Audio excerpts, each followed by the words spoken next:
կողքի մասին, ձեր զգացումները եւ դատարանի ծեսերի դաշնալի կարգավորը։ Ես անկեղծ ասած լուրջ ակնկալիք չունեմ, որովհետեւ մենք բոլորս տեսնում ենք ինչպես են դատարանները դատում մանտիկի ունեցելը։ Սա ինձ հիշեցնում է Ստալինյան ռեպրեսիաների ժամանակվա գործընթացները, որտեղ երիակներ են սարքում, ռոյկաներ են սարքում, ձեր պատերականները պատմածում են Ստալինի ռեժիմի ժամանակ։ Կնալ ժամանակի կար են կալիքներ որոնց կարում էր, կարիս էր քիչական կոմիտեին, և դատարանից մարդ էր գալի, ռոյկայով սարքում են այո, և տարբեր գնահատականներով խորհրդային Ստալինյան ռեժիմի ժամանակ հնդակահարվեցին միլիոնավոր մարդիկ և ընդհանուր առմամբ հնդակահարվեցին և Սիբիր արձակվեցին մոտավորապես տարբեր գնահատականներով 10-ից 15 միլիոն մարդ և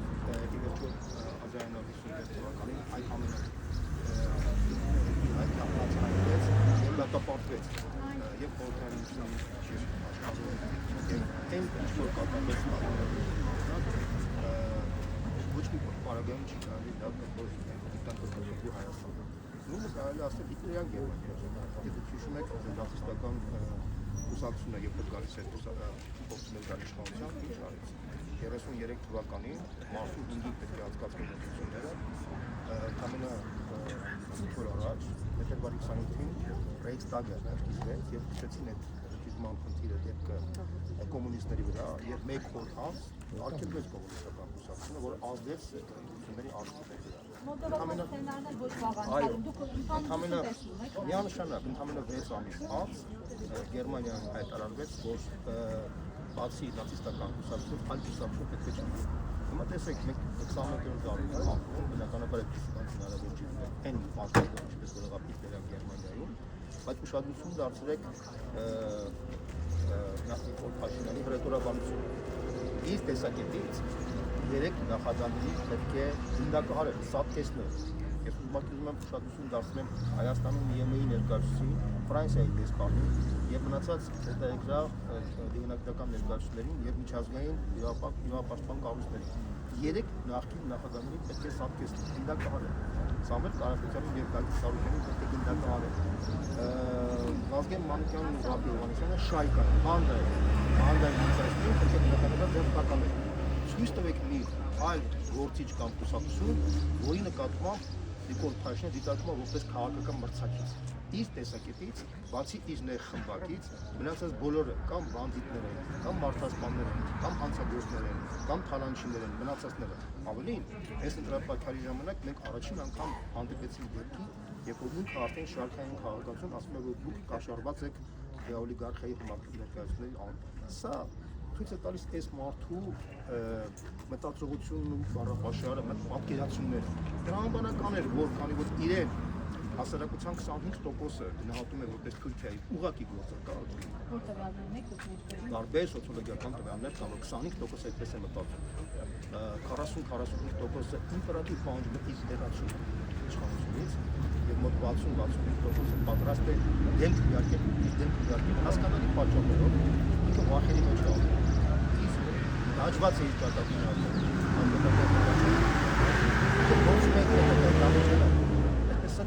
դաջել իր հակառակորդների վրա և դրա համար ինքը ման է գալիս, թե ում վրա, ինչի Անդրանիկ Թևանյանի վրա, որովհետև շատ պարզ սխեմա աշխատեց վերջին ժամանակահատվածում Բարգավաճ Հայաստան կուսակցության վարկանիշը կտրուկ վարկանիշ բարձրացավ և շնորհիվ դրա, որ ճիշտ տակտիկական սկզբունք որոշեց, որ Ծառուկյանը մարզերով էր քարոզարշավ անցկացվում, իսկ Անդրանիկ Թևանյանը քաղաքում և արդյունքում տվեց սիներգիա, որի արդյունքում իսկ ինքը վախերի մեջ ապրող հանձնավորություն է։ Դուք նկատեք, ինքը շատ նման է նացիստական Գերմանիայում Հիտլերին, իր ամբողջ հռետորաբանությունը, պահվածքը, երկուսն էլ բավարար կրթություն չեն ստացել, փողոցային խուժան են եղել, անգրագետ են եղել և ատել են բոլորին։ Հիտլերի գործունեության արդյունքում Գերմանիայի ժողովրդի 30%-ը սպանվեց, ավելի քան 9 միլիոն մարդ։ Գերմանիան հավերժորեն կորցրեց իր տարածքները։ Քյոնիգսբերգը, ինչպես նշում Կալինինգրադի մարզակոչում և Սիլեզիան, որ այսօր Լեհաստանի մաս է, հավերժորեն և մեծ աղետ բերեց ամբողջ աշխարհին, ավելի քան 60 միլիոն մարդ կոտորվեց երկրորդ համաշխարհային պատերազմի ժամանակ։ Դա միակ և գլխավոր գլխավորը դա Հիտլերն էր։ Հիմա Հայաստանում դրա ինտերպոլյացիան փոքր տեսակով Նիկոլ Փաշինյանն է դարձել եւ ինքը փաստացի այդ վախերի մեջ ապրելով փորձում է դաջել պետական Դավաճանի պիտակը իր հակառակորդներին։ Այս պայմանությամբ ամենավտանգավորը ինքը համարել է Անդրանիկ Թևանյանին, դա մեծ իրեն հրճակել է պետական Դավաճան։ Ծիծաղելի մակարդակի հիմնավորում, որը նույնիսկ ժպիտ է առաջացնում բոլորի մոտ։ Այսօր Վազգեն Մանուկյանը ինձ զանգեց, առաջին վարչապետ ասեց, որ ես այսպեսի անհետություն ծիծաղի մակարդակի ես չէի տեսել իմ կյանքում, Հայաստանի 30 տարվա մեջ այսպեսի անհետություն մենք չենք տեսել։ Եղել են ինչ-որ կոռուպցիայի բաներ, ասենք $100 տեղը $10,000 են վրաճառել, կամ որ մարդկանց կարգանան, բայց նման բան մարդուն դատարկ տեղը ձևակերպել, որ ինքը պետական դավաճան, դա լուրջ դեպքված է։ Այդ կառույցի մասին է խոսել, որը նշվել է գործում Ռուսիա կողքից ծանոթ է։ Ես առաջին անգամ լսում դրա մասին անկեղծ ասեմ, բայց ես պետք է ուրիշ հարց տամ։ Ես Աշիվանաչ ինչ կապ ունի այդ կառույցը Անդրանիկ Թևանյանի հետ։ Ես անկեղծ ասած չեմ պատկերացնում։ Հետո ինչ կառույց է, ես էլ չեմ պատկերացնում։ Հասկանեք, հիմա Հայաստանում բազմաթիվ հիմնադրամներ կան,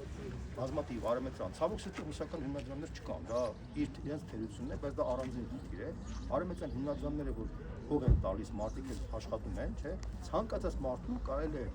ձևակերպել որպես պետական դավաճան։ Ինչի, որտեղ այդ հիմնադրամները գաղտնիք չէ, որ բոլորը ուղղակի կամ անուղղակի համագործակցում են արտասահմանյան հատուկ ծառայությունների հետ։ Միացյալ Նահանգների, Եվրոպական միությունը, դա բոլորի համար գաղտնիք է, Սորոսի հիմնադրամը, Հերբերտի հիմնադրամը, բազմաթիվ այդտեղ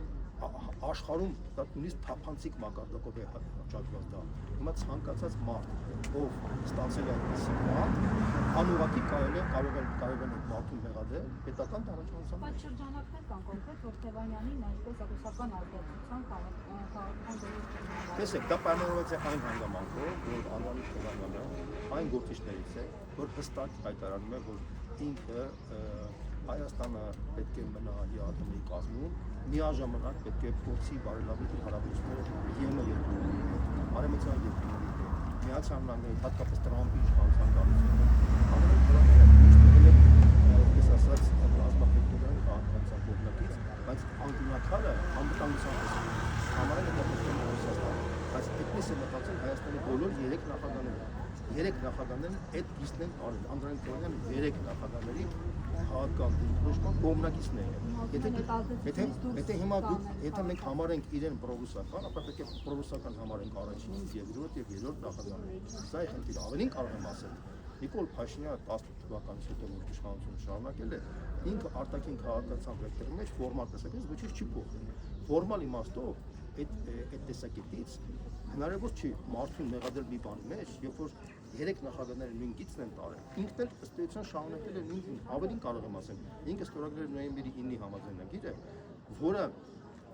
բացասական չի ընկալել նաև Անդրանիկ Թևանյանի կողմից։ Հիմա որտեղ պետք է իրեն մեղադրել ռուսականության մեջ։ Երբ որ սա գիտեք, ավելի շուտ միգուցե դա պայմանավորված է նրանով, որ ինքը անընդհատ խոսում է, որ փաստացի կա վտանգ, որ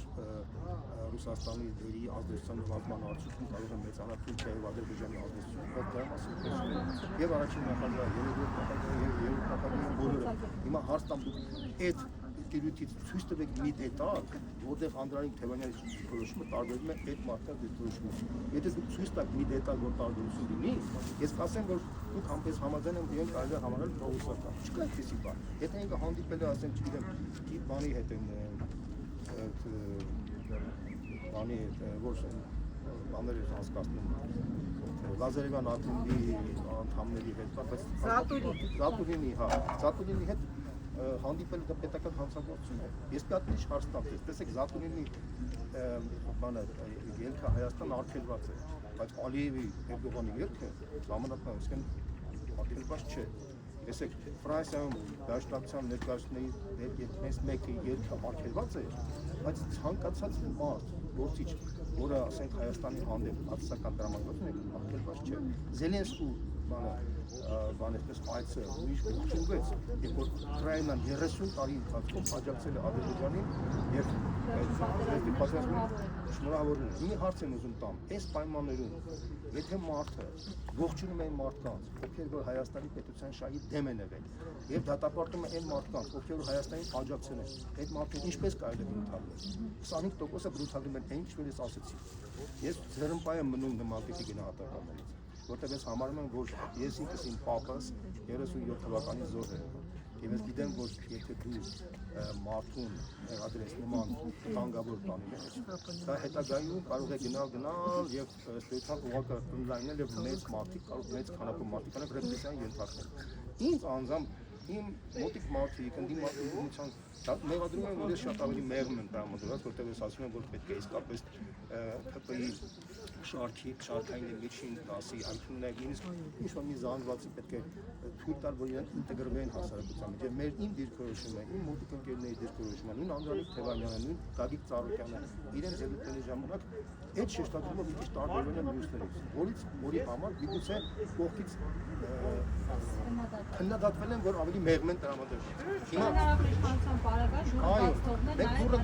հումանիտար միջանցքի մասին Անդրանիկ Թևանյանը մի քանի անգամ ասել է։ Այդ Ծառուկյանը այնքան ասել է, որ ըստ պետական ես էլ եմ անում, որ պետական ծառայողների հանդեպ պետք է տոլերանտներ մարդիկ մեղավոր չեն, որ հայտնվել են բժի իշխանության պայմաններում հանգամանքների դերով աշխատում են, հա։ Հիմա այս քայլերը մեր դիրքերը թույլատնում է հասկանալի պատճառներով, որովհետև հաստատ եթե դու մեղադրես մի մարդու, որ ասում է, որ պետք է մենք տոլերանտ լինենք հայկականների նկատմամբ, եւ այդ մարդուն մեղադրում է պետական դավաճանության մեջ, երկարացնել են մարդկանց լեզուն, ովքեր ասում էին, տեսակ, որ մենք ասում ենք սրանց պետք է կախախանանենք, տեսակ, որ մենք ասում ենք սրանց պետք է դավաճանները պետք է բանանենք, հասկանում եք, այսինքն այդ իմաստով իհարկե մենք որոշակի իմաստով վարկանիշային կարող է կորուստ ունենանք, որտեղ մենք ավելի տոլերանտ, ավելի լայնախոհ, ավելի կոնսոլիդացիայի կողմնակից ենք եղել, սա է խնդիրը։